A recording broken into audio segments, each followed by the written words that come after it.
ये था भी हमारा आज का topic accounts, types of accounts. अच्छे से समझ में आ गया होगा। मैंने पूरी कोशिश की है कि आपको एक सिंपल वे में मैं समझा पाऊँ। एक बात और मैं कहना चाहता हूँ कि आप बुक में जो होता है लैंग्वेज उसके हिसाब से मैं नहीं पढ़ा सकता, मेरी लैंग्वेज अलग होती है बिल्कुल। लेकिन अगर आप इसको सिस्टम से एक बार समझ लोगे, फिर आप बुक खोल के देखोगे अपने, तो आपको हर क्वेश्चन का जवाब मिलेगा। ठीक है, तो क्वेश्चन टू क्वेश्चन, एक एक क्वेश्चन, दो दो question, line to line, page खोल के ये मैं नहीं करवा सकता ऐसे। तो आप लोगों से रिक्वेस्ट है, आप क्लास को अच्छे से समझिए, क्लास को अच्छे से पढ़िए। जब ये बेस समझ में आ जाएगा कि रूल क्या है, तो आप कभी भी किसी भी चीज को भूलोगे नहीं और अच्छे से उसको समझ पाओगे। ठीक है,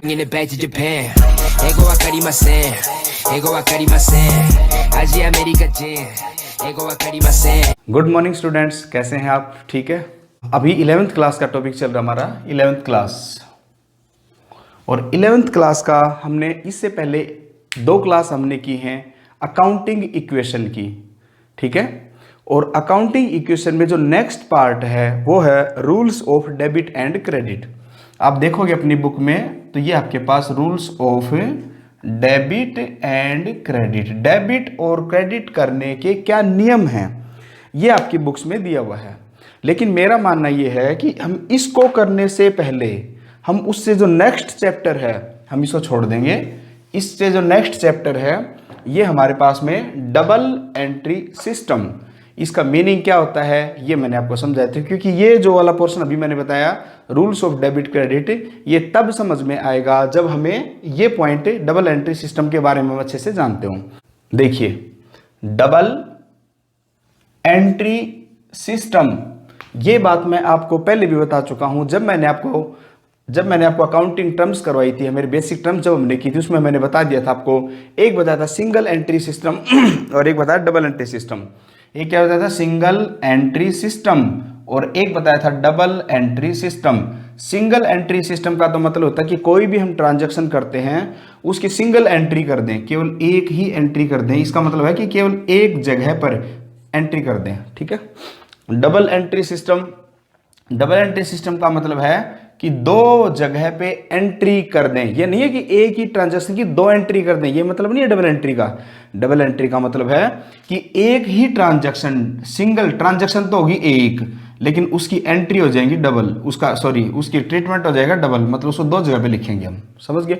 तो इसको बोलते हैं डबल एंट्री सिस्टम। अब ये क्या चीज है, आपको देखा होगा इससे जो पिछला टॉपिक हमने किया था अकाउंटिंग इक्वेशन, उसमें आपने देखा था कि कोई भी हम काम करते थे उसमें 2 जगह पे एंट्री करते थे। एग्जाम्पल के लिए मैंने कहा था कि आपने जैसे कि माल खरीदा तो आपने क्या किया था, ये ऊपर कैश लिखा हुआ था, यहाँ पे गुड्स लिख दिया था या स्टॉक लिख दिया था।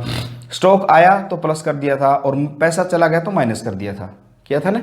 तो ये सब चीजें, तो एक ही अमाउंट को हमने डबल डबल लिखा था 2 जगह पे, इसीलिए इसको डबल एंट्री सिस्टम बोलते हैं। और पूरे इंडिया के अंदर डबल एंट्री सिस्टम ही लागू होता है। इसी बिहार पे हम अकाउंट मेंटेन करते हैं और इसी बिहार पे हम सारे के सारे अपनी ट्रांजैक्शंस जो भी होते हैं वो करते हैं। ठीक है, ताकि, और ये इसके फिक्स रूल होते हैं। अब वो रूल क्या हैं, एंट्री किस तरह से करते हैं, उसका क्या बेनिफिट होता है हमें। मान लीजिए मैं एक कंपनी में चार्टर्ड अकाउंटेंट हूँ या एक सीनियर अकाउंटेंट हूँ या अकाउंटेंट हूँ, ठीक है, मैं एंट्री कर रहा हूँ, मुझे मेरी नौकरी लग गई दूसरी कंपनी में। अब दूसरी कंपनी में लग गई तो इसका मतलब ये थोड़ी कि उस कंपनी के सारे लेखे जोखे जो भी अकाउंट हो मुझे ही पता, किसी और को नहीं पता।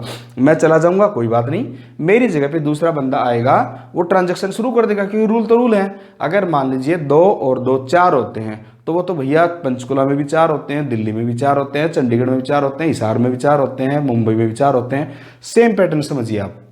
इसका मतलब है डबल एंट्री सिस्टम के भी फिक्स रूल हैं, उस रूल्स को फॉलो करना पड़ता है। कोई भी काम करेगा उस रूल्स के बिहाफ पे करेगा, तो इसलिए उनकी कोई गलती होती नहीं है और सबकी मैचिंग अपने आप हो जाती है। और कोई मैचिंग नहीं होती तो पकड़ में आ जाती है। वो उसका क्या कैसे आती है वो टाइम टू टाइम बताएंगे। तो अभी मैंने आपको बताया है कि हम जानेंगे डबल एंट्री सिस्टम। ठीक है, तो मीनिंग आपने पता चल ही गया। डबल एंट्री सिस्टम का क्या मीनिंग है आपकी बुक में दे रखा है, बड़ी सिंपल सा, आप देख लेना।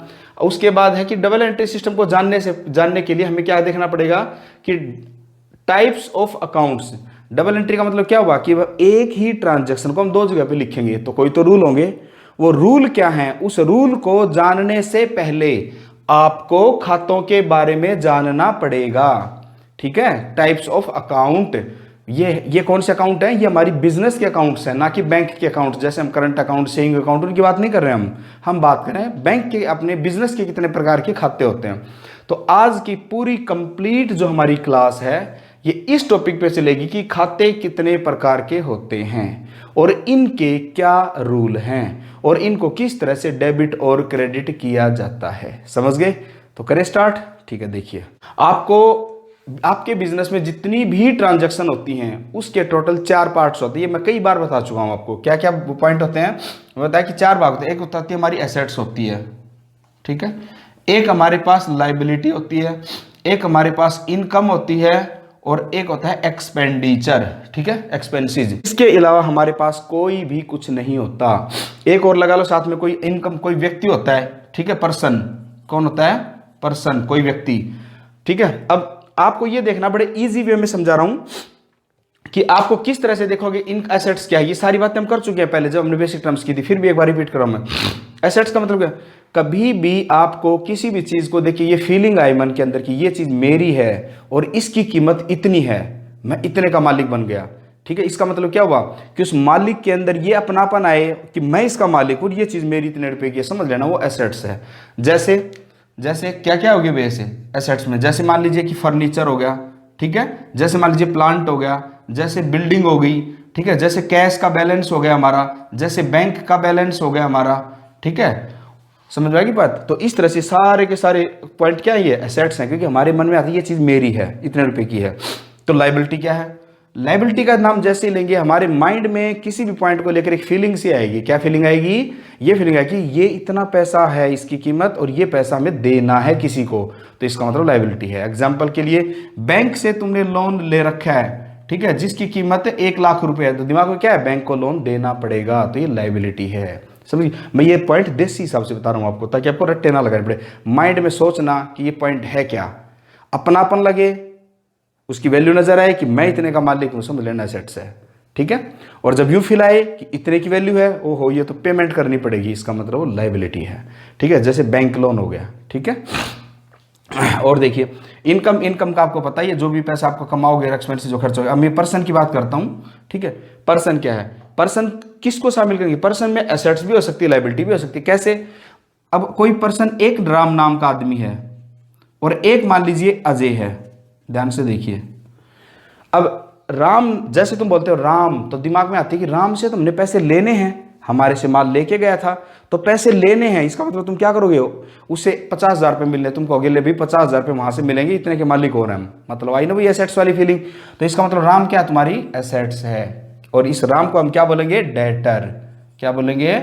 डेटर, देनदार। बताया था ना, जिसको हम उधार माल बेचते हैं उससे पैसे समय आने पर ले लेंगे, वो हमारी एसेट्स है, तो इसलिए राम। अब मान लीजिए दूसरा आदमी अजय है। अब तुम सोचते हो अजय क्या है, तो एक सोच के देखो, अजय आता तुम्हारे पास, कहता है मेरे 5,000 रुपये निकालो, कितने दिन हो गए दिए नहीं तुमने, तो दिमाग में आती है अजय आएगा और उसको 5,000 रुपये देने पड़ेंगे। इसका मतलब क्या है? वो तुम्हारी लायबिलिटी है। तो ये क्या है? तुम्हारी लायबिलिटी है, ये लायबिलिटी में आ जाएगा। समझ गए? तो पर्सन इसका मतलब एसेट्स भी हो सकती है और पर्सन लायबिलिटी भी हो सकती है। समझ में आया पॉइंट? तो ये पॉइंट है।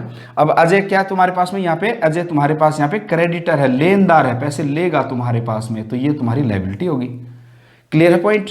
तो ये पॉइंट्स है। अब ये पॉइंट, इसका मतलब क्या हुआ कि कोई भी बिजनेस हो, कितना भी बड़ा बिजनेस हो, हिंदुस्तान का रूल है ये, अब मैं हिंदुस्तान की बात कर रहे हैं, कि कितना छोटा बिजनेस हो चाहे बड़ा बिजनेस हो, जितनी भी लाखों करोड़ों ट्रांजैक्शन होंगी, ठीक है, बहुत सारी बुक्स भर जाएंगी, लेकिन जितनी भी चीजें हैं सबको हमने केवल इन्हीं भागों में बांट लेना है, इसके अलावा कुछ भी नहीं है। देखो कितना इजी है, ठीक है।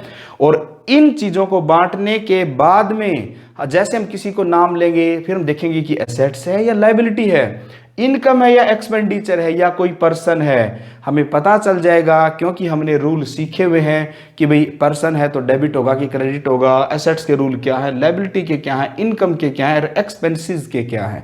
तो आज हम इन सब चीज़ों के बारे में जानेंगे। ये बताना मुझे बहुत ज़रूरी था ताकि आपको बेस क्लियर हो जाए कि हम क्या पढ़ेंगे, किस तरह से पढ़ेंगे। बुक की लैंग्वेज है वो ज़रूरी नहीं है काम आए, थोड़ी सी अपनी जो अपने स्टाइल में जो हम पढ़ेंगे, अपने हिसाब से जो सिस्टम को समझेंगे ना, और फिर बुक की लैंग्वेज पढ़ेंगे तो जल्दी समझ में आएगा। ठीक है, तो अब देखिए अगला पॉइंट मैं क्या बताना चाह रहा हूँ अभी आपको। अब देखिए यहाँ पे टाइप्स ऑफ अकाउंट्स, खाते कितने प्रकार के होते हैं? खाते होते हैं दो प्रकार के मेनली। कितने प्रकार के होते हैं? दो प्रकार के, एक और दो। एक का मतलब है पहला कौन सा? पर्सनल अकाउंट, व्यक्तिगत खाता, पर्सन व्यक्ति, पर्सनल अकाउंट का मतलब व्यक्तिगत खाता। और दूसरा इम्पर्सनल अकाउंट, इम पर्सनल अकाउंट मतलब अव्यक्तिगत खाता। नाम से ही क्लियर है कि व्यक्तिगत खाता वो खाता होता है जो किसी व्यक्ति के नाम से संबंधित हो, और अव्यक्तिगत खाता वो होता है जो किसी के नाम से संबंधित नहीं हो। ठीक है, इसका मतलब नाम को छोड़, व्यक्ति को छोड़कर बाकी चीजों से संबंधित हो। तो जो किसी व्यक्ति से संबंधित होगा वो पर्सनल अकाउंट, जो भी किसी व्यक्ति से संबंधित होगा वो पर्सनल अकाउंट, और व्यक्ति को छोड़कर बाकी चीजों से जो संबंधित होगा वो इम्पर्सनल अकाउंट। कैसे? जैसे एग्जांपल के लिए मान लीजिए तुम्हारा पहला है राम अकाउंट। क्या बोला तुमने? राम अकाउंट को शॉर्टकट में A/C लिख देंगे हम, जैसे मैंने लिखा हुआ पहले भी। ठीक है, तो राम अकाउंट एक व्यक्ति है ना, राम। ठीक है, जैसे अभी वही ले लेते हैं अजय अकाउंट, ये लो। ठीक है, तो ये कौन है? व्यक्तियों के नाम हैं, तो ये पर्सनल अकाउंट है। ठीक है, और ले लीजिए, और क्या मैंने बोला कि जो भी किसी व्यक्ति से नाम, जो भी किसी के नाम से संबंधित व्यक्तियों के। ठीक है, तो राम का अकाउंट। और ले लीजिए, जैसे मान लीजिए आपने ले लिया ICICI bank account, ICICI bank, sorry. ठीक है, ICICI बैंक का। और ले लीजिए, जैसे मान लीजिए आपने लिया GSSS government senior secondary school, आपका जो भी स्कूल है उस स्कूल का नाम लिख दो, ये अकाउंट। ठीक है, और कोई लिख दो ABC trading company, ABC traders, business का नाम ट्रेडर्स। ठीक है, इस तरह से। तो इस तरह से तुम ढेरों सारी कंपनी है, टाटा लिमिटेड। ठीक है, और कोई लिख दिया। ठीक है, कंपनी का नाम इस तरह से। दूसरा capital account, capital account, drawing आहरण, इनका मीनिंग क्या है मैं बताऊंगा तुम्हें, देखते जाओ एक बार। ड्राइंग अकाउंट, समझ में पॉइंट? तो अब देखिए इनको समझिए, मैंने 3 स्टार क्यों लगाए हैं, इसका रीजन है पर्सनल अकाउंट। पर्सनल अकाउंट वो अकाउंट होता है जो किसी व्यक्ति के नाम या किसी संस्था के नाम, देखो मैं क्या बोल रहा हूं, एक व्यक्ति के नाम पहला पॉइंट, या किसी संस्था के नाम दूसरा पॉइंट, या किसी जो किसी का रिप्रेजेंटेटिव करे। रिप्रेजेंटेटिव का मतलब होता है जैसे मैं कहूं मेरी जगह पे तुम चले जाओ भाई, तो तुमने मेरा रिप्रेजेंटेशन किया, इस तरह से। या कोई किसी का रिप्रेजेंटेटिव करे, प्रतिनिधित्व करे। ठीक है, उनसे संबंधित कोई भी अकाउंट होता है तो वो अकाउंट आपका पर्सनल अकाउंट होता है। इसका मतलब मैंने 3 पॉइंट बोले। ठीक है, कि पहला पॉइंट बोला पर व्यक्तिगत अकाउंट, किसी व्यक्ति के नाम से अकाउंट डायरेक्ट, तो ये पॉइंट हो गया। फिर बोला मैंने किसी संस्था के नाम से, फिर बोला मैंने किसी को जो रिप्रेजेंट करिए, बताऊंगा क्या कैसे रिप्रेजेंट करेगा। तो इसका मतलब है कि पर्सनल अकाउंट भी 3 तरह के होते हैं। पर्सनल अकाउंट कितनी तरह के होते हैं? 3 तरह के होते हैं। पहला अकाउंट क्या है? पहला क्या है? राम अजय अकाउंट। ये किसको किसको क्या बोलेंगे? राम कौन है? एक नेचुरल पर्सन है, एक आदमी है। अजय कौन है? एक आदमी है, तो इसको बोलेंगे नेचुरल पर्सनल अकाउंट। कौन है ये? नेचुरल पर्सनल अकाउंट है। प्राकृतिक व्यक्तिगत खाता। ठीक है, प्राकृतिक व्यक्तिगत खाता वो होता है जो किसी व्यक्ति के नाम से संबंधित हो। ठीक है, पसीने आए हुए क्योंकि पंखा बंद है, पंखा चलाता हूं तो इसमें वॉल्यूम प्रॉब्लम होती है, इसलिए चलो कोई नहीं, क्लास आपको समझ में आ जाएगी, तो पसीने तो अपने आप सूख जाएंगे। देखिए राम अकाउंट और अजय अकाउंट, ठीक है, जो किसी व्यक्ति के नाम से संबंधित हो सीधे, तो उसको नेचुरल, क्योंकि नेचुरल है ये दोनों आदमी, तो इसलिए इनको नेचुरल बोल देंगे, सिंपल।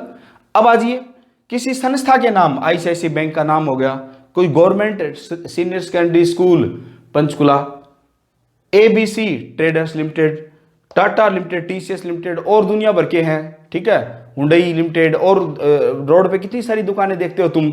ठीक है, book shop, Bansal book depot, ठीक है, ये सारी कितनी सारी बिजनेस होते हैं रोड देखते हो तो मार्केट में, उन सब के नाम पे जो भी अकाउंट है, तो वो क्या हुआ? वो किसी व्यक्ति का नाम तो नहीं है, वो किसका नाम है? किसी इंस्टीट्यूट का, किसी संस्था का नाम है। ये किसी संस्था का नाम है, तो इसका मतलब है ये संस्था का नाम है, तो है तो ये भी, इसका मतलब व्यक्ति तो नहीं है, तो इसको क्या बोलेंगे? इसको बोलेंगे कृत्रिम व्यक्ति, आर्टिफिशियल। ठीक है, तो ये हो जाएगा artificial personal account, artificial personal account, समझ गए। जो डायरेक्ट किसी व्यक्ति के नाम से वो नेचुरल पर्सनल अकाउंट, जो नाम से तो है लेकिन कोई पर्सन नहीं है, जिंदा आदमी नहीं है, ठीक है, एक संस्था है, तो आर्टिफिशियल कृत्रिम मतलब मनुष्य के द्वारा बनाया गया नाम, ठीक है, बनाई गई संस्था, उसका अकाउंट हो जाएगा। और अब ये क्या चीज है भाई, एक बोला मैंने रिप्रेजेंटेटिव पर्सनल अकाउंट, ये समझिए एक बार,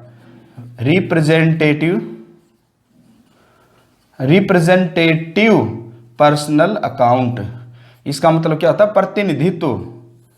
प्रतिनिधित्व, जो किसी का प्रतिनिधित्व करे, ठीक है, समझ गए, किसी को प्रेजेंट करे, तो रिप्रेजेंटेटिव अकाउंट, किसी को रिप्रेजेंट करे उसका अकाउंट। अब ये क्या मतलब हुआ, कैपिटल अकाउंट, कैपिटल क्या है, ना तो हमारी कोई एसेट्स है, ना तो हमने कोई चीज खरीद रखी है, ना ही हमारी, वैसे देखा जाए तो ये लाइबिलिटी होती है, इसको बोलते हैं इंटरनल लाइबिलिटी, लेकिन कैपिटल अकाउंट जो है ये रिप्रेजेंट करता है किसको, मालिक को। मालिक कौन है, एक पर्सन है, तो इसलिए इसको भी हम पर्सनल अकाउंट ही बोलेंगे, लेकिन कौन सा, रिप्रेजेंटेटिव पर्सनल अकाउंट, ठीक है। दूसरा पॉइंट लीजिए, ड्राइंग्स का मतलब भी आपको पता, आहरण, व्यक्तिगत पर्सनल काम के लिए जब भी मालिक कोई पैसा बिजनेस में से निकालता है तो उसको ड्राइंग बोलते हैं, ठीक है। तो इसका मतलब है ड्राइंग अकाउंट बोलने का मतलब है, मैंने कहा ड्राइंग अकाउंट में 2000 रुपए है, इसका क्या मतलब हुआ कि मालिक से 2000 रुपए हमने लेने हैं, तो इसका मतलब है ड्राइंग भी मालिक को रिप्रेजेंट कर रहा है, किसी पर्सन को रिप्रेजेंट कर रहा है, तो ये भी रिप्रेजेंटेटिव पर्सनल अकाउंट हो गया। और ले लीजिए एक दो, मान लीजिए आउटस्टैंडिंग सैलरी। अब सैलरी के बारे में तो सब जानते हैं, सैलरी का मतलब तो वेतन होता है, तो सैलरी तो एक खर्चा होता है ना, वेतन देना पड़ता है बिजनेस में, तो सैलरी तो एक खर्चा है, लेकिन अगर इस खर्चे के आगे एक नाम लग गया आउटस्टैंडिंग, ये जब हमने बेसिक टर्म्स की थी उसमें क्लियर हुआ था कि आउटस्टैंडिंग का क्या मतलब होता है। अगर मान लीजिए कोई आदमी काम कर रहा है हमारे पास, हमने 10,000 रुपये उसको सैलरी देनी है, और हमने 10 महीने की इसको सैलरी दे दी 10,000 के हिसाब से, 2 महीने की अभी बाकी है, तो इसका मतलब 20,000 रुपये बाकी हुए ना, तो इसका मतलब 20,000 रुपये हमने सैलरी के भुगतान करने हैं, किसको, कर्मचारियों को, और कर्मचारी कौन है, पर्सन। इसका मतलब क्या हुआ कि आउटस्टैंडिंग का मतलब होता है बकाया, आउटस्टैंडिंग का मतलब बकाया, जो बाकी है, जो देनी बाकी है, तो वो सैलरी जो बाकी है, इसका मतलब है ये रिप्रेजेंट कर रही है किसको देनी बाकी है, कर्मचारियों को, पर्सन्स को, ठीक है, तो इसलिए इसको भी रिप्रेजेंटेटिव अकाउंट ही बोलेंगे, ठीक है। और ले लीजिए देनी बाकी, कई बार किसी को एडवांस भी तो दे देते हैं, तो उसको बोल दो प्रीपेड सैलरी, क्या बोलेंगे, प्रीपेड सैलरी, या सैलरी प्रीपेड है, ये पहले लगाओ चाहे बाद में कोई फर्क नहीं पड़ता, ठीक है। प्रीपेड सैलरी का मतलब प्रीपेड, समय से पहले पैसे दे देना, तो इसको बोलेंगे प्रीपेड। तो ये भी हमारी क्या है, किसको देनी है, हम कहेंगे प्रीपेड सैलरी, इन कर्मचारियों को हमने पैसा एडवांस दे रखा है, इनसे हमने काटना है, लेना है, अगर ये काम नहीं करेंगे तो, ठीक है, और काम करेंगे तो बाद में एडजस्ट हो जाएंगे, ये भी रिप्रेजेंटेटिव अकाउंट है। समझ में आ गया पॉइंट। तो मैंने आपको पहला अकाउंट बिल्कुल क्लियर करवा दिया है, बहुत ही सिंपल शब्दों में, जिसका नाम है पर्सनल अकाउंट, व्यक्तिगत खाता। व्यक्तिगत खाता वो खाता होता है जो किसी व्यक्ति के नाम डायरेक्ट, तो नेचुरल पर्सनल अकाउंट, जो किसी संस्था के नाम, तो आर्टिफिशियल पर्सनल अकाउंट, या जो किसी के डायरेक्ट नाम तो है नहीं, ये तो केवल रिप्रेजेंट कर रहे हैं, तो रिप्रेजेंटेटिव अकाउंट। इसमें गिने चुने आते हैं, कैपिटल आ जाएगी, ड्राइंग आ जाएगा, और कोई भी खर्चा, याद रखना, कोई भी खर्चा हो या इनकम हो, जिसके नाम के पहले या बाद में कोई शब्द जुड़ जाता है, प्रीपेड, आउटस्टैंडिंग, तो वो ऑटोमेटिक हमारी क्या बन जाती है, रिप्रेजेंटेटिव पर्सनल अकाउंट में आ जाता है। याद रखना ये बात, ठीक है, क्लियर। तो ये हमारे पॉइंट थे, समझ गए। तो कौन सा पॉइंट था, पर्सनल अकाउंट। अब इसका रूल क्या है पर्सनल अकाउंट का, डेबिट और क्रेडिट करने का क्या रूल है, rules of debit credit, debit और क्रेडिट करने का क्या रूल है। तो इसको डेबिट और क्रेडिट करने का रूल ये है पर्सनल अकाउंट का, मैं यहां लिख देता हूं, आप इसको शॉर्टकट में समझ लो। यहाँ पे ये मैंने लिख दिया, यहाँ पे रिप्रेजेंटेटिव पर्सनल अकाउंट। अब लिख रहा हूं मैं रूल, तो rules of debit and credit, ठीक है, rules of personal account. Personal account का क्या रूल है एंट्री करने का, याद रखना, debit the receiver and credit the giver. Receiver कौन होता है, लेने वाला, गिवर कौन होता है, देने वाला, सिंपल समझ में आया। इसका मतलब है डेबिट द रिसीवर, हम उसको डेबिट करेंगे जो रिसीव करेगा, और क्रेडिट द गिवर, देने वाले को क्रेडिट करेंगे। ठीक है, अब एग्जाम्पल समझ लीजिए, इस पॉइंट को, पर्सनल अकाउंट को बड़े अच्छे तरीके से हम कर लेंगे, आपको सब समझ में आ जाएगा। देखिए, जैसे मैंने बोला कि राम ने मोहन को 10,000 रुपये दिए। क्या किया मैंने? राम पेड ₹1,000 टू मोहन को, राम ने मोहन को 10,000 रुपये पेमेंट की। तो इसमें लेने वाला कौन है? मोहन। ठीक है, और देने वाला राम। तो इसका मतलब है राम मोहन, तो हम मोहन को डेबिट करेंगे। मोहन क्या हो जाएगा? मोहन को डेबिट, DEBIT डेबिट करेंगे, और राम को हम क्रेडिट करेंगे। अभी तो तुम केवल इतना ही समझो कि डेबिट करेंगे, क्रेडिट करेंगे। अब डेबिट कैसे करेंगे, उसका फॉर्मेट क्या है, क्रेडिट का फॉर्मेट क्या होता है, वो प्रॉपर जब टाइम आएगा तब बताएंगे। अभी जितना बताया जाए उतना समझो बस। ठीक है, क्योंकि आप एक्स्ट्रा दिमाग लगाओगे डेबिट क्रेडिट का क्या मानूंगा तो कोई फायदा नहीं। जितना स्टेप बाय स्टेप समझाया जाए आप उतना समझिए, आगे नहीं भागना। ठीक है, क्लियर हो पॉइंट? अब और तो अब जैसे मान लीजिए कोई और, ए ने बी से 1,000 रुपये लिए, तो किसने लिए? ए ने, तो ए को डेबिट। दिए किसने? बी ने, तो बी को क्रेडिट। तो debit the receiver, credit the giver. जो भी आदमी पैसे लेगा, जो भी संस्था पैसे लेगी वो डेबिट होएगा, और जो भी पैसे देगा वो क्रेडिट होएगा। कितना सिंपल सा पॉइंट है। ठीक है, तो ये था हमारा पर्सनल अकाउंट। बड़ा इजी वे में मैंने समझा दिया आपको कि पर्सनल अकाउंट है। आप इसको एक बार रिपीट करके देख लेंगे तो आपको फिर क्लियर हो जाएगा। एक बार बैक करके वीडियो वापस देख लीजिए, सारी क्लियर हो जाएगी। ठीक है, अब चलते हैं नेक्स्ट। इम्पर्सनल अकाउंट क्या है? ठीक है, तो इसको मैं एक बार साफ कर देता हूं। पर्सनल अकाउंट हम कर चुके हैं, अब हमारे पास में इम्पर्सनल अकाउंट। इम्पर्सनल अकाउंट का मतलब क्या था? जो खाता किसी व्यक्ति से संबंधित नहीं हो। ये तो क्या था? व्यक्ति से संबंधित। ठीक है, और ये खाता अव्यक्तिगत है, जो किसी व्यक्ति से संबंधित नहीं है। इसका मतलब है व्यक्ति को छोड़कर बाकी चीजों से संबंधित है। आप देखिए, मैंने 5 पॉइंट बताए थे, याद करिए। मैंने 5 पॉइंट लिखे थे। क्या लिखे थे मैंने लिखी थी एसेट्स लिखी थी, मैंने लायबिलिटी लिखी थी, मैंने इनकम लिखी थी, मैंने एक्सपेंसेस लिखे थे कि नहीं? इसका मतलब है ये 4 पॉइंट जो है इम्पर्सनल अकाउंट में आते हैं। ठीक है, इन 4 पॉइंटों के अंदर जो भी चीज लिखी किसमें आएंगे? इम्पर्सनल में आ जाएंगी वो। ठीक है, जिसमें पर्सन, इनमें कोई भी पर्सन का नाम होगा तो ऑटोमेटिक इसमें चला जाएगा, बाकी सब उसमें आ जाएगा। तो इसका मतलब है यहाँ पे दो, इसको भी इम्पर्सनल को भी हम 2 भागों में बांट लेते हैं। ठीक है, एक होता है रियल अकाउंट। क्या होता है? Real account. रियल का मतलब वास्तविक खाते। वास्तविक का मतलब होता है जिसका वास्तव में कोई एग्जिस्टेंस है, वास्तव में कोई चीज है। इसका मतलब क्या हुआ? संपत्ति, एसेट्स है ना। तो इसका मतलब है रियल अकाउंट जो होता है वो रिलेटेड टू एसेट्स। किससे रिलेटेड होती है? Related to assets. वो एसेट्स से रिलेटेड होती है, समझ गए? जैसे एसेट्स में क्या क्या आते हैं आपको पता चल गया। जैसे मान लीजिए प्लांट, मशीनरी, फर्नीचर, कैश। समझ में आ रहे हो? Plant, furniture, machinery, cash, debtor, लेनदार जिसे तुमने पैसा लेना था, और बैंक। अब यहां पे रुक जाइए, देखिए मैंने बोला बैंक।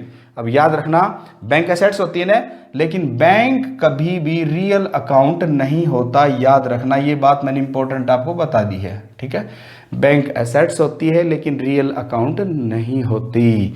ये क्या होती है? ये पर्सनल अकाउंट होता है। ठीक है, कौन सा? आर्टिफिशियल होता है। ठीक है, आर्टिफिशियल पर्सनल अकाउंट होता है ये। क्लियर, समझ में आ गया? तो रियल अकाउंट में एसेट्स आएंगी सारी। अब एसेट्स है तो क्या होगा? एसेट्स का क्या मतलब होता है? पर्सन था तो वो तो था debit what comes, debit the receiver, credit the giver.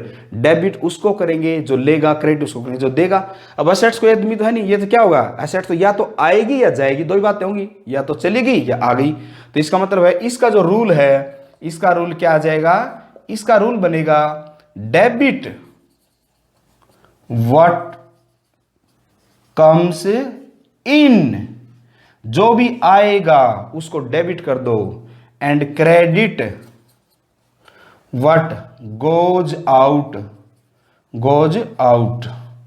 जो भी आएगी एसेट्स कम्स इन, जो भी आएगी उसको डेबिट करो और जो भी जाएगी गोज आउट उसको क्रेडिट कर दो। अब एग्जाम्पल ले लीजिए, मान लीजिए मैंने कहा फर्नीचर खरीदा नगद, तो एक पॉइंट फर्नीचर है, दूसरा कैश है। फर्नीचर तो आया, इन हुआ है, जबकि पैसा आउट हो गया, चला गया, ठीक है। तो फर्नीचर इन हुआ है तो फर्नीचर को तो कर देंगे हम डेबिट, डेबिट को शॉर्टकट में डी आर लिखते हैं, डॉक्टर जो लिखते हो तुम डी आर, और क्रेडिट को सी आर लिखते हैं, सी लिख के छोटा आर लिख दो ऐसे। तो इसका मतलब फर्नीचर को डेबिट कर दीजिए और कैश को आप क्रेडिट कर दीजिए। कितना आसान है, समझ गए। तो आपको यही बात यहां पे ध्यान रखनी है कि कोई भी एसेट्स होती है उसका एक ही थंब रूल है, जो आए वो डेबिट, जाए वो क्रेडिट, ठीक है। क्लियर हो पॉइंट। तो ये था आपका एसेट्स से रिलेटेड पॉइंट। अब ले लीजिए एक और पॉइंट बच गया आपका थर्ड, मैंने कहा था ये रियल अकाउंट होता है। एक कौन सा बच गया, जो कि आपकी इनकम और एसेट्स से रिलेटेड होता है। इनकम बोलो और चाहे गेन बोलो, गेन का मतलब फायदा, ठीक है। एक्सपेंसेस बोलो चाहे नुकसान बोलो, लॉस, एक ही बात है, ठीक है। वो मतलब एक ही रूल होते हैं इनके, ठीक है। तो ध्यान रखना ये। तो अब हम इसको करेंगे, इसको बोलेंगे नॉमिनल अकाउंट। क्या बोलेंगे इसको, ये जो अकाउंट होगा हमारा, ठीक है, ये वाला अकाउंट है, इसको बोलेंगे नॉमिनल, नॉमिनल अकाउंट। नॉमिनल का मतलब होता है नाम मात्र। क्या मतलब होता है, नाम मात्र। नाम मात्र का मतलब ये हुआ ना हमारी ये एसेट्स है ना ही हमारे कोई व्यक्ति है ये, ठीक है। बस इनकम और एक्सपेंडिचर है, इसका रियल में कोई वजूद है नहीं, लेकिन ये पैसा खर्चा और ये हमें प्रॉफिट निकालने के काम आता है, ठीक है। इनकम और एक्सपेंडिचर से हम प्रॉफिट या लॉस ही निकालते हैं। तो ये नाम मात्र ही बोलते हैं इसको। अब ये मत पूछना क्यों बोलते हैं, नाम मात्र अकाउंट, नॉमिनल अकाउंट, ठीक है। और नॉमिनल अकाउंट का रूल क्या होता है, इसका मतलब क्या हुआ, नॉमिनल अकाउंट किससे रिलेटेड होता है, related to income and expenses. Income और एक्सपेंसेस से रिलेटेड होता है नॉमिनल अकाउंट, ठीक है। तो इसका रूल ये होता है हमारे पास में डायरेक्ट, एक ही सिंपल सा पॉइंट है, आप कहते debit, debit all expenses, debit all expenses and credit, credit all incomes, all incomes. अभी मैंने बताया था ना कि एक्सपेंसेस लॉस भी बोलेंगे, तो एक्सपेंसेस और लॉस, लॉसेस, और इनकम्स और गेन, प्रॉफिट, ठीक है। ये एक ही बात है। क्लियर हुआ पॉइंट। तो ये था भैया हमारा आज का पॉइंट, टाइप्स ऑफ अकाउंट्स। तो अब आपको इसमें ना कि क्वेश्चन बनता है हमारा कि खाते कितने प्रकार के होते हैं, आप इनकी व्याख्या कीजिए। दूसरा क्वेश्चन, खाते कितने प्रकार के होते हैं, व्यक्तिगत खातों को एक्सप्लेन करिए। खाते कितने प्रकार के होते हैं, अव्यक्तिगत खाते को समझाइए। खाते कितने प्रकार के होते हैं, वास्तविक खाता, रियल अकाउंट को समझाइए। खाते कितने प्रकार के होते हैं, उनको डेबिट और क्रेडिट करने के रूल क्या हैं, बताइए, ठीक है। तो इसका मतलब किसी भी तरह से क्वेश्चन आपको जो पॉइंट पूछा जाए उसके हिसाब से आप एक्सप्लेन कर दोगे। तो मैं एक बार, एक केवल 2 मिनट की बात है, पूरी समरी लिख रहा हूं, ध्यान से देखिए। तो टाइप्स ऑफ अकाउंट, अब आप भी साथ साथ बोलिए। Types of account, personal account और इम्पर्सनल अकाउंट, 2 तरह के हो गए ना, ये 2 पर। अब ये क्या होता है, ये फिर 3 तरह का होता है। 3 तरह का होता नहीं है, पर्सनल अकाउंट भी 3 तरह का था हमारा। क्या था 3 तरह का अकाउंट, एक था नेचुरल, नेचुरल पर्सनल अकाउंट, एक था आर्टिफिशियल, आर्टिफिशियल पर्सनल अकाउंट, और एक था रिप्रेजेंटेटिव पर्सनल अकाउंट। ये थे कि नहीं 3 अकाउंट। इसका मतलब था डायरेक्ट, जैसे राम मोहन सोहन अकाउंट। इसका मतलब था किसी भी इंस्टीट्यूट, एनी इंस्टीट्यूट, ठीक है, किसी भी संस्था का नाम, इसके अंदर जैसे कैपिटल अकाउंट, या डायरेक्ट समझ लीजिए कैपिटल अकाउंट, ड्राइंग अकाउंट, ठीक है, और आउटस्टैंडिंग एक्सपेंसेस लिख दिया मैंने। एक्सपेंसेस का मतलब हो गया outstanding salary, outstanding rent, outstanding insurance, कुछ भी हो सकता है, कोई भी। इसी तरह से प्रीपेड, प्रीपेड एक्सपेंसेस और इनकम्स वगैरह जो भी होंगे, तो ये हम इसमें ले लेंगे, ठीक है। तो ये हमारा था, इसका रूल क्या था, रूल था हमारे पास इसका सिंपल रूल क्या है, रूल था इसका डेबिट द रिसीवर, मैं शॉर्टकट में लिख रहा हूं, डेबिट द रिसीवर और क्रेडिट द गिवर, ठीक है। तो ये आपका रूल था इसका, कितना आसान तरीके से आपने ये ग्राफ मैंने लास्ट में इसलिए बनाया है कि आप इस पूरे ग्राफ को अपने रजिस्टर में उतार लीजिए और फिर पढ़िए, समझिए, तो सब कुछ समझ में आएगा। ठीक है, अब इधर आ जाइए। इम्पर्सनल अकाउंट, इम्पर्सनल अकाउंट भी दो तरह का था। एक था हमारे पास में रियल अकाउंट जो कि किसी एसेट्स से संबंधित था, ठीक है, रिलेटेड टू एसेट्स, और एक था नॉमिनल अकाउंट, नॉमिनल अकाउंट जो कि रिलेटेड था इनकम और एक्सपेंडिचर से, इनकम और एक्सपेंसेस से। ठीक है, इसका रूल था सीधा सीधा, डेबिट किसको करेंगे, डेबिट जो आए इन होए, और क्रेडिट किसको करेंगे, जो आउट होए। Debit what comes in, credit what goes out, proper लिखना पड़ेगा आपको, ध्यान रखियो। और इसके अंदर क्या रूल था, ऑल एक्सपेंसेस जो भी हैं वो तो डेबिट हो जाएंगे, और ऑल इनकम्स जो भी है वो क्या हो जाएगी, क्रेडिट हो जाएगी। तो ये आपका एक सिंपल सा क्वेश्चन था, लेकिन ये मोस्ट इंपॉर्टेंट है, क्योंकि पूरी अकाउंटेंसी आज के बाद आप 12th पढ़ोगे, बीकॉम करोगे, सीए करोगे, कुछ भी करोगे, केवल आज की जो क्लास है इसके ऊपर डिपेंड है कंप्लीट कि आप खाते कितने प्रकार के होते हैं और इन खातों को किस प्रकार से डेबिट या क्रेडिट किया जाता है। समझ गए। अब मैंने बताया था आपको कि टोटल हमारे पास कितने पॉइंट होते हैं। टोटल हमारे पास वही 4 पॉइंट बताए थे मैंने आपको। क्या पॉइंट बताए थे, एसेट्स, लायबिलिटी, इनकम और एक्सपेंडिचर। ठीक है, तो याद रखिए आप। ठीक है, कभी भी कोई भी बिजनेसमैन हो, छोटा हो चाहे बड़ा हो, वो क्यों करता है काम, वो ये देखेगा कि भी उसने कितना पैसा कमा लिया साल में। तो साल में जो कमा लिएगा वो कहां से आएगा, इनकम और एक्सपेंडिचर से। तो यहां से हम बनाएंगे प्रॉफिट एंड लॉस अकाउंट बना लेंगे। ठीक है, और उसके पास फिर वो देखेगा कि मेरे क्या बच गया, मेरे पास इतना पैसा तो मैंने कमा लिया और मेरे पास क्या बचा हुआ, ये मेरा शोरूम है, ये मेरी बिल्डिंग है, ये मेरी गाड़ी है, फर्नीचर है, इतनी चीज़ है, इतना मेरा माल पड़ा हुआ, सब चीज़ों को जोड़ेगा कि नहीं, सब चीज़ों को जोड़ लेगा। और फिर देखेगा कि मैंने देने किसने हैं, मैंने बैंक के इतने रुपए देने हैं, मैंने उससे इतना उधार पैसा लिया उसको इतना देना है, किसी से मैंने माल खरीदा था उसको इतना पैसा देना है। तो इसका मतलब है ये एसेट्स और लायबिलिटी। तो एक शीट बनाएगा जिसमें सब चीज़ों का बैलेंस लिख लेगा, किसको कितने देने, किसको कितने लेने, उसको हम बोलते हैं बैलेंस शीट। क्या बोलते हैं, बैलेंस शीट। सिंपल। तो ये भी कोई पॉइंट है, जब प्रॉपर तरीके से समझा दूंगा एक बार। तो मैंने बीच में पॉइंट लिया कि ये क्यों करते हैं इसका। ठीक है, तो इसका मतलब है लास्ट की हर बिजनेसमैन का एक ही मकसद होता है कि क्या कमाया और क्या उसके हालात हैं। ये दो चीजों को जानने के लिए ही दिन रात लोग लगे रहते हैं। समझ गए। और इन दो चीजों की कैलकुलेशन कैसे होगी, जब आपको इनकम और एक्सपेंडिचर हो। इनकम और एक्सपेंडिचर का मतलब आपको जब ये रूल पता हो। ठीक है, हो गया क्लियर सब।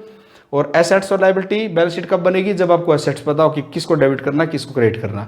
ठीक है, पर्सन है, पर्सन मैंने बता दिया, पर्सन में सब आ गए। पर्सन में तो एसेट्स भी आती है, पर्सन में लायबिलिटी भी आती है, सारे सब कुछ आता है। अगर आपने किसी व्यक्ति से पैसे लेने हैं तो आपके एसेट्स है, वो डेटर बोलेंगे उसको। किसी को पैसे देने हैं तो लायबिलिटी है वो। ठीक है, तो इस तरह से हम देख लेंगे इसको। तो ये था भी हमारा आज का topic, accounts, types of accounts. अच्छे से समझ में आ गया होगा। मैंने पूरी कोशिश की है कि आपको एक सिंपल वे में मैं समझा पाऊँ। एक बात और मैं कहना चाहता हूँ कि आप बुक में जो होता है लैंग्वेज, उसके हिसाब से मैं नहीं पढ़ा सकता। मेरी लैंग्वेज अलग होती है बिल्कुल। लेकिन अगर आप इसको सिस्टम से एक बार समझ लोगे, फिर आप बुक खोल के देखोगे अपने, तो आपको हर क्वेश्चन का जवाब मिलेगा। ठीक है, तो क्वेश्चन टू क्वेश्चन, एक एक क्वेश्चन, दो question, line to line, page खोल के ये मैं नहीं करवा सकता ऐसे। तो आप लोगों से रिक्वेस्ट है, आप क्लास को अच्छे से समझिए, क्लास को अच्छे से पढ़िए। जब ये बेस समझ में आ जाएगा कि रूल क्या है, तो आप कभी भी किसी भी चीज़ को भूलोगे नहीं और अच्छे से उसको समझ पाओगे। ठीक है, तो आज की क्लास कैसी लगी मुझे ज़रूर बताना। और जो भैया जो चैनल को सब्सक्राइब कर लो, ताकि मुझे बार बार आप लोगों को इंटीमेट ना करना पड़े, ऑटोमेटिक आपके खबर पहुंच जाए। ठीक है, चलिए, थैंक यू, ओके, बाय।